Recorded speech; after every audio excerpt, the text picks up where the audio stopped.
salaamaaleykum daal leen jàmm ci Bidew TV tey ñu ngi waxtaanee Facebook dañuy waxtaanee tey ci tolluwaayu Facebook ñu waxtaanee ci naka la Facebook di defee xaalis ñu waxtaanee ci ñun na la ñu mën a utiliser Facebook pour mën ci gagner xaalis dañuy waxtaanee aussi jafe-jafe Facebook yi nga xamante ne Facebook mu ngi koy jànkuwanteel ak naka la nekk di def pour mu mën a surmonter jafe-jafe yooyu noonu.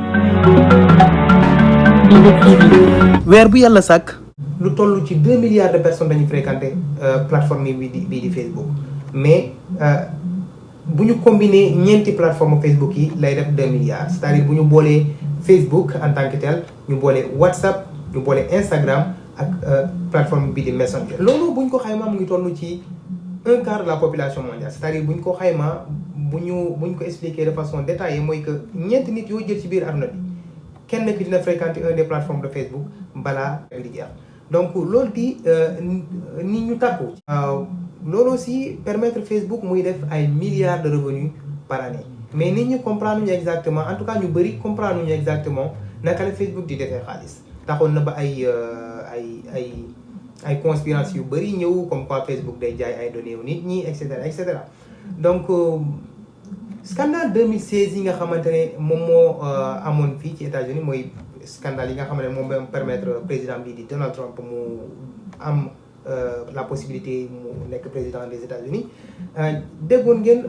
ay xibaar yi ne Russie dañuy utiliser Facebook pour mën a jaxase xelu nit ñi fii ci biir États-Unis pour que ñu mën a favoriser vote bi di président Donald Trump. loolu bu mu amee Sénat dañoo woo Zuckerberg pour que mu ñëw ñu laajte ko ay question ci naka la nekk di doxalee Facebook.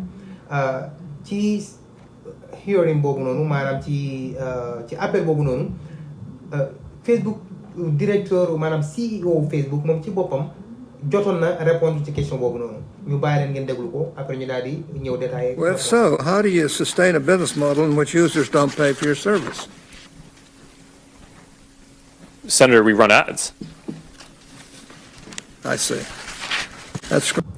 alors comme ni ngeen ko déggee ci biir réponse am boobu noonu dafa ne seen business model Facebook ci boppam moom mooy publicité boo xoolee moom mooy business model bépp média yépp publicité ci la ñu basé wu. Facebook aussi même modèle bi la ñu yor c'est-à-dire que dañuy yor public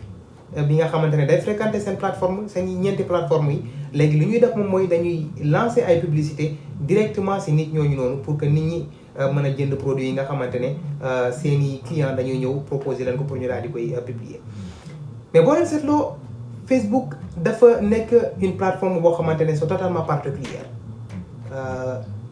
ñoom nu ñuy defee publicité c'est toujours beaucoup plus performant que médias yi nga xamante ne dafa exister parce que Facebook daa regrouper groupe yi nga xamante ne nit ñi nga xamante ne ñoo nekk di utiliser seen plateforme dañ leen di regrouper en groupe. c'est-à-dire parce que ñun ñi di utiliser Facebook dañuy waxal Facebook lépp li nga xamante ne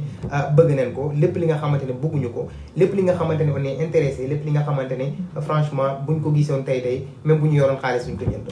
bu nit demee Facebook gis mango exemple la quoi nga gis mango nga cliquer j'aime wala nga daal di commenter ci mango bi wala sa benn xarit jënd benn parfum nga mu ñëw publier ko nit ñi ñëw naan parfum bu neex la et cetera. donc algorithme Facebook bi day regrouper nit ñooñu noonu mu dugal leen ci benn bloc par exemple ne bloc bii nii nit ñi ils sont intéressés par produit bien déterminé Coca-Cola par exemple bu nekkee produit Coca-Cola yi bu nekkee génn na am benn xarit par exemple ñu demoon soirée nit ñi naan Coca-Cola ba pare jël ay photo wala ay vidéo dugal ko biir Facebook ñu bëri ñëw ne ak Coca-Cola bii de neex na et cetera dañuy regrouper nit ñooñu noonu yëpp ñu daal leen defar benn bloc ñu bloc bii nii nit ñi bëgg nañ Coca-Cola nit ñi bëgg nañ mango ñii intéressé nañ ci parfum bien déterminé wala boog ñu xool aussi ci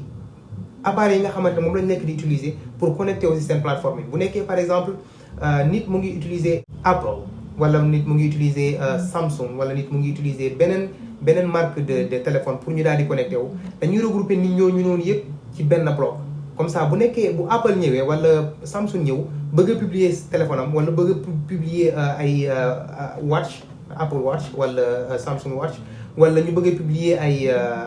ay écouteurs Facebook dajale na leen déjà ay nit ñoo xamante ne buñ ko gisee rek xëy na lañ koy jënd donc moom moo waral bu ñu ñëwee ci Facebook pour bëgg a publier seeni produits Facebook da leen di taxer ay taxes yu cher parce que nekkul ñooñu duñu dugal seen xaalis ci nit ñoo xamante ne du ñu jënd seen produit mais nit ñi nga xamante ne sont intéressés par leur produit ci ñooñu directement la ñuy lancer seeni publicité moom moo waral Facebook dañ leen favoriser ci wàllum marketing.